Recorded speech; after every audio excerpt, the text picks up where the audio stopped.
A lo que nos gusta estudiar el derecho, vemos la vida desde dos perspectivas. Aquellos que creen que la ley establece el norte de la sociedad y establece un tipo de sociedad a la que se aspira. Y otros que creemos que las leyes tienen que parecerse a la sociedad y es la sociedad la que pone en la legislación sus aspiraciones. Muchas veces las leyes no son precisas, concisas, claras, adecuadas para los objetivos y los valores que quiere presentar la sociedad. Por eso una ley jamás está ni más avanzada ni mejor equipada que los propios valores que se van dando de manera espontánea en la sociedad. Cuando nosotros analizamos la ley 6400 y nos vamos al artículo número 1, nos vamos a dar cuenta de 4 pilares principales que se establecen en el marco de las aspiraciones ambientales de la República Dominicana. Y vamos a leer lo que dice el artículo número 1 y por qué este artículo es tan importante, como todos, pero es el artículo número 1. Dice, la presente ley tiene por objeto establecer las normas para la conservación, protección, mejoramiento y restauración del medio ambiente y los recursos naturales, asegurando su uso sostenible. Pues así, para poder entender qué son los objetivos, o sea, qué se persigue con una cosa y la acción o la cosa que se hace, es como que tú llegas a una casa y dices, yo tengo sed, y yo te digo, bueno, pues te ofrezco una taza de café. Y tú dices, wow, yo tengo sed, no quiero café. El café no me va a quitar la sed. Entonces, es lo mismo. La ley establece un conjunto de instrumentos y de parámetros y de acciones, y no necesariamente estas acciones y estos parámetros son adecuados para la situación social y ecológica y económica de un país o política. Entonces, vamos a ver, ¿qué significa el objetivo de establecer normas para la conservación? ¿Qué entendemos nosotros por conservar? Conservar es mantener las cosas como están, ¿verdad? Guardando su cantidad y su calidad. Digamos que ahí podemos resumir el concepto de conservar los recursos naturales, conservar las playas, conservar las montañas, mantenerlas como están. Luego tenemos el tema de establecer medidas para protegerlas. Protegerlas quiere decir que en una montaña no haya un incendio porque el incendio va a afectar la biodiversidad y va a quemar a los árboles y va a dañar el suelo, le va a hacer perder capacidad productiva. Luego hablamos de mejoramiento. Cuando la ley dice que tenemos que proceder a mejorar la condición de los recursos naturales y de los ecosistemas del país, ¿qué es lo que está diciendo con que tenemos que mejorarlo? Bueno, ahí podríamos entender que quizás las investigaciones científicas que se hacen para establecer cuál es el hábitat adecuado para un ave, para un mamífero, para un reptil, para un anfibio, cuáles son los pesticidas que se deben de echar, cuáles no. Quizás mejorando estos procesos se puede también mejorar la calidad de vida de la biodiversidad y de los ecosistemas. Y luego hablamos de que viene la restauración. Y la restauración viene porque hay daños que se producen como consecuencia de acciones concretas, como un incendio, como una inundación, como un vehículo que pasa por un nido de tortugas que dañan los huevos. Entonces aquí hay que venir con un proceso de restauración que implica otros subprocesos. Entonces aquí vamos a hablar de que el medio ambiente, cuando no se puede conservar, proteger o mejorar, ya hay que proceder humanamente a establecer medidas como sembrar más árboles, de los árboles que se quemaron, volver a poner peces en el río, volver a soltar a animales en el lugar que ya desaparecieron como consecuencia de la caza indiscriminada. Y luego tú tienes la palabra más bonita, pero la palabra más hueca que se utiliza y que lo utilizan incluso todos aquellos que venden combustibles ecológicos, el concepto de sostenible. Hubo una definición muy famosa de Gro Harlem Brundtland del año 1987 que decía que el desarrollo sostenible es aquel desarrollo que satisface las necesidades de la presente generación sin comprometer la capacidad que tienen los hijos nuestros, es decir, las futuras generaciones, para poder satisfacer sus necesidades de agua, de aire, de oxígeno, de suelo, de comida, de animales, etc. Entonces, ¿cuál es el tema?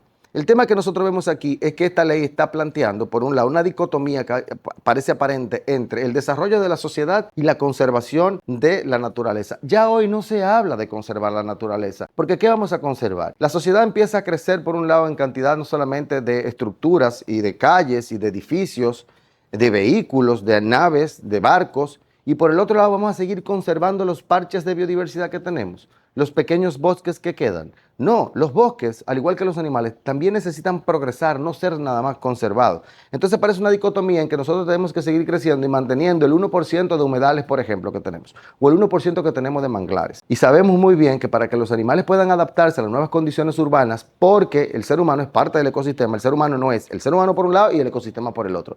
Nosotros somos parte del ecosistema. Y la principal amenaza contra la naturaleza, contra la biodiversidad y contra todos los recursos naturales, de manera individual o por especies o por población, es la pobreza humana. En los lugares donde mejor se cuida la naturaleza es en lugares donde más medios disponibles hay para cuidar la naturaleza, haciendo estudios, haciendo procesos de restauración que son muy costosos, como extraer el petróleo que se ha contaminado en el mar como consecuencia de una fuga, de un desastre de un barco, o cuando tenemos un problema de manejo de residuos peligrosos o de residuos de aguas residuales, o tenemos un problema de contaminación, o tenemos lluvia ácida. Todos estos procesos son altamente costosos, entonces necesitan que la sociedad asigne recursos. La pobreza es el principal látigo contra los recursos naturales.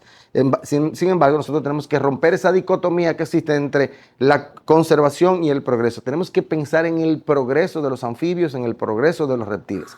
¿Cómo progresan los anfibios y cómo progresan los reptiles? Nosotros no lo sabemos muy bien todavía. Sin embargo, lo que sí sabemos es que tenemos que dejar tranquila los espacios de la naturaleza y establecer mecanismos para que hayan conexiones entre los lugares que son lugares donde no hay humanos con los lugares donde hay humanos, porque hay mucha de la biodiversidad que así como nosotros hemos evolucionado y nos hemos adaptado a vivir en Europa, a vivir en Asia, cuando salimos de África, y nos hemos adaptado a vivir en la Patagonia, en Ushuaia, y sabemos vivir en todas partes, los animales también aprenden a vivir en lugares donde hay cambios de luminosidad, por ejemplo, o donde hay asfalto y antes había lo que había era suelo normal.